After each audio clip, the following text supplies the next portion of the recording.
All right, trying something a little bit different today, guys. I found out something that's pretty crazy.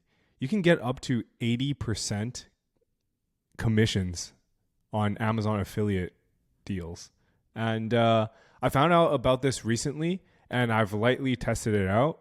So keep watching if you want to find out how you can not only push to Amazon with your own tracking ID, but also get a bonus of up to 80% commissions. All right, so traditionally, you can only get like 1 to 10% commissions or affiliate commissions on Amazon. And that's why a lot of people moved off of Amazon, right? But man, I found out that there's a whole community of Amazon sellers that sign up with a network and they're all trying to push their own products because the more sales they get on Amazon, the higher they rank on Amazon.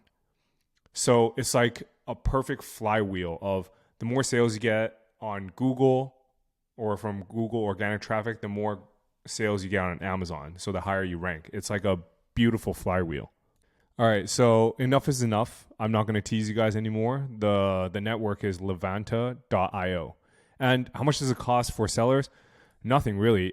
They actually only bill the sellers. The creators just get paid. And I'll just sign in and show you guys what I'm seeing. All right, so if you log into Levanta and you go into product catalog, you can see their whole catalog of products that you can get very high commissions on. I sorted by commissions, obviously, and you get up to 80% for, maca coffee for men. It's like a nootropic. It's great. And how this works exactly, you probably thinking, Jackie, this is too good to be true. You're scamming us somehow. And honestly, I'm not. I don't know why I'm revealing this to you guys. I hope you guys appreciate it. What happens is you can actually insert an attribution link using this platform. So they create an attribution link for you with your Amazon affiliate ID attached to it. So you get paid, plus you get an additional 80% commissions on the product, which is insane. And yeah, everyone's happy. It's just that simple.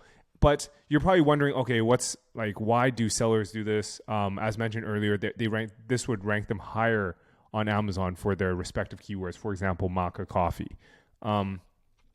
But this is all made possible. I dug a bit deeper into this, but this is all made possible by the brand referral bonus.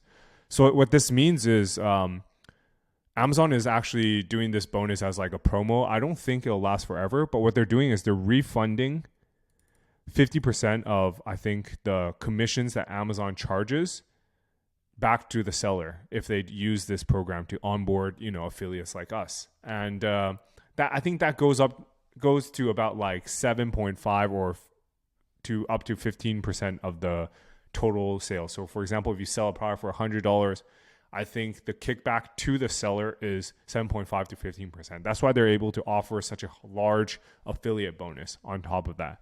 And I think this is a great opportunity because what we've seen on Amazon is we get 10% conversion rates on Amazon, like full stop, right? Why would you be pushing to someone's shitty Shopify store that converts at 0.5 to 1% when you can push to Amazon, get 10% conversion rates, get your 2 to 10% Amazon Associates commission plus an additional 80% commissions on top of that.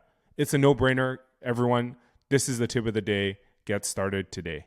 All right, to the longtime listeners, you're probably wondering, where's the dry creatine scoop? You're probably missing it. Your mouth probably feels a bit dry because you're not used to this. Actually, Todd from the Advise community reached out today and said, why don't you just give it a try? Because I bet you, and what he's guessing, his hypothesis is that newcomers are watching me dry scoop creatine and then bouncing the fuck out of the video. So if today's video has higher retention, then Todd is right. So shout outs to Todd if he is right. If he's not, back to dry scooping, all right? Doing it right now. Then I'll do the revenue update. Then I'll do your questions, all right? Anyways, here we go.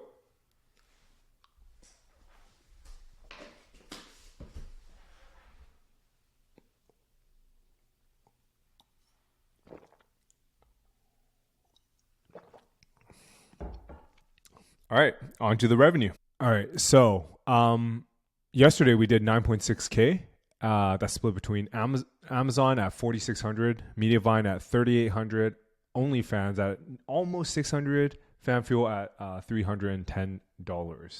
All right, as always, 86.5K shipped revenue, and just roughly that means that translates to 4,600 in commissions. All right, so let me know, guys. I'm going to get to your questions now. If you have any questions on today's episode, please drop them in the comment section below. Remember to like and subscribe the video if you watched up until here. And if you, just so I know that how many people have retained until now, could you just comment Amazon affiliate, please? It'll help with the YouTube algorithm. It'll also give an indication of how many people actually finished the video. So I'll get to your questions now, and I'll get to the next episode if you ask any questions today. All right, let's do this. What's up, Ahmed? First. All right, good. J. Alex, cold emailing 101. Thank you for the comment. Robert, an avid day one watcher, asks, besides DR, what else are you looking for when doing a partnership? What about traffic? Low traffic sites could be penalized ones. Correct. What do I look for exactly? I look for a very steady traffic. So when you see steady, flat, absolutely flat, and DR 70 plus, you know what that means? That means it's completely underutilized. And that's ripe for the monetization techniques that we've been talking about. Number 2, can you tell us more about the quality checks on AI articles you publish on partnership sites? You mentioned VAs looking at the intent and doing mainly CRO. It sounds like not much has to be edited in order to rank on a good domain. Do they actually need to read the whole article? I think it's more of a skim. And so CRO is the main thing because we're out here trying to make money, not here trying to make the internet a better place. Sounds like not much is edited. So what is edited is, if you just take a look at Wirecutter, it's very simple. It's best budget pick, best, pick for dry skin, shit like that, not much of the internal, the pros and cons are changed, if that makes sense. Do you have any partnership sites that failed? When do you decide that it's not worth adding any more content? So far, the one I thought was going to be a failure actually turned around recently. So the first 100 articles we posted, it didn't really move the needle. Took a while to get indexed. I thought it was a dud. So we kind of paused all efforts there. And then a month later, all of them are popping off. They're ranks 5 to 10, DR 72 plus, and we are so back. And since then, we've started putting more effort into it, and we're scaling it up now. Gold Leaf says, where do you buy email addresses from? Zoho, Google, etc. So the best is probably Google Workspace. It's expensive, but it's fine. If you want to do the spammy technique, a quick hack is you use Namecheap with privateemail.com. So private email is free 6 months, so you can spam the shit out of it. But you didn't hear from me. We don't spam. Probably illegal. You didn't hear from me. All right. Also, when talking about their blog the other day, you mentioned uncategorized for the blog post. How important is it to categorize them? I think it's pretty important. To have it beautifully categorized, it's great for site crawlability and navigation. So categorize them, guys. Gold email. Thank you, the Stoic Rook. Good seeing you as always. I found a great opportunity for a partnership with an e-commerce company. Oh, amazing. Love to hear it. That isn't leveraging their blog to drive sales. Oh, music to my ears. Let's say that after we do a free test run, they want to work together. Number 1, don't do a free test run. All right. Full stop. Don't do it. What's the best way to structure a deal? Guys, I talk about it all the time. Make sure you own the IP to the content you create. I'm also selling the contract. I'm probably going to end it on Sunday, so make sure you buy the contract.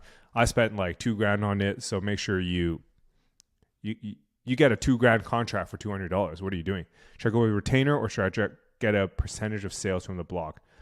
In my opinion, I would go with sales from the blog because I'm more confident in ranking.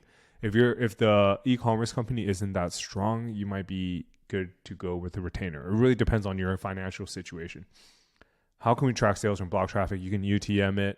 I guess you're referring to best pastables, and then you sell, and then the e-commerce company sells pastables. So you can UTM it, use coupons to attribute it. There's many ways to do it, you know. Andrew, what's going on? Thank you for the comment. Thank you guys. Actually, a lot of you guys finished the video. I don't know why retention is so low. I guess the people who don't comment don't watch them until there, so it's skewed, I guess. If you sell a number one placement in the listicle on Outlook India, how do you handle it if client stops paying you, but you can't edit the article and it's still ranking? That's why I do the URL redirect. So I link to indexy.com/realtor1. If you Google Best Vancouver Realtor. So when they stop paying, you just redirect to the person who's paying, or you just redirect to their competitor, and then they'd be pissed off, and then they'd probably pay you. If they don't, there's another way to do it. You can do generic names, real estate agency names like Best or Honest Realty, and then create a site for that, like a one-page site, collect all the leads, and then whoever pays you every month, you pass on all the leads to them. Confused a bit. What type of site are you renting out here? Thanks, Jackie. It is a page, for example, if we rank for best Vancouver Realtor, we are renting out the top slot as a sponsored post. It will be indicated as so. And yeah. John says, do you think Money Robot Web 2.0 type sites could be used to juice up cheap PBNs? Not really. They have no juice. So you're juicing up nothing, I would say. You have to have something that juices up the Money Robot Web 2.0s, or use to get your citations map out, embeds out easily. You could use the Money Robot to get your citations and map embeds, but there's not much juice, so you need to juice them up with some like tier 2s. Thanks for the comments. John Insight, what's up, man? I met with a local shop yesterday, or I pinned this yesterday, and we agreed on a partnership for web development from domain to landing page. Oh, amazing. Love to hear it.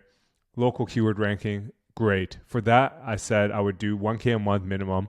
Hey, it ain't much, but you guys are taking action, and that honestly brings tears to my eyes. It's beautiful, guys. Nothing makes me happier to see people like telling me what they've been doing and actually like taking action, because some of you are some lazy motherfuckers just like analysis paralysising. Trying to see if I can upsell them. Yes, you can totally upsell them to manage social media. You can do anything. Dude, do everything. You are now a Canva expert. Social media content, Canva. Video content, Canva. Logo redesign, Canva. Do everything, all right? Full zombie mode. Dude, respect the hustle. Keep going. Keep me updated, man. That shit gets me so hyped up. Shock says, what do you think about contact form marketing like GSA web contact? Does not work. Don't do it. It's spam. Honestly, probably illegal too. Jackie, I've created 5 rank and rank since watching this series, mostly sitting in positions 12 to 20. That's great. I want to order citations, but only currently have a mobile on the site. For mobile, I guess mobile number. For NLP consistency, what do you recommend for citations? Order a local telephone number and use that. Yes, you can use CallScaler for that. Or rank and rents are just domains, right? Why do you need citations? I'd build some like PBNs or like some niches to those, you know? Check it out, Jem. Let me know. Thoughts on future of local SEO with Google pushing down organic listings further down? Yeah. It's going to be tough, but there's still money to be made always. And also, I do see a lot of older people going down to organic listings and less so to the Google Map Pack. So just keep that in mind. Another great video. Thank you. What do you price rank and rent? Turf in Phoenix, for example. Yeah, exactly. So I take average job times how many leads you're going to get times less than typical conversion rate, and then give them like a discount on that so they have some margin. Mo, what's up? Do I ever jump on the phone with potential leads? Hell no. I'd rather die. I'd rather lose out on the sale than hop on a call, because I am that introverted. No, I'm not really introverted. All good. Herc actually asked a great question. I wanted to address this today. Are there legal risks if you accept money to put someone on number one and you don't disclose it's a paid listing? We actually disclose in the fine print on the site that it may be a paid listing, but it has not, so on and so forth. It's disclosed lightly, but we should probably disclose it more. I think we need to do an audit. That's a great reminder. We probably do an audit across all our sites and probably need to follow the rules a bit better than that. But yes, I have heard of the Sleepopolis issue. All right, that's it. 7 minutes. We're up. If you guys liked, let me know if you guys like the format. Like if you just want to skip over the creatine in the beginning, go straight to the tips, into the creatine, into the revenue update, into the questions. Let me know. All right. See you guys tomorrow.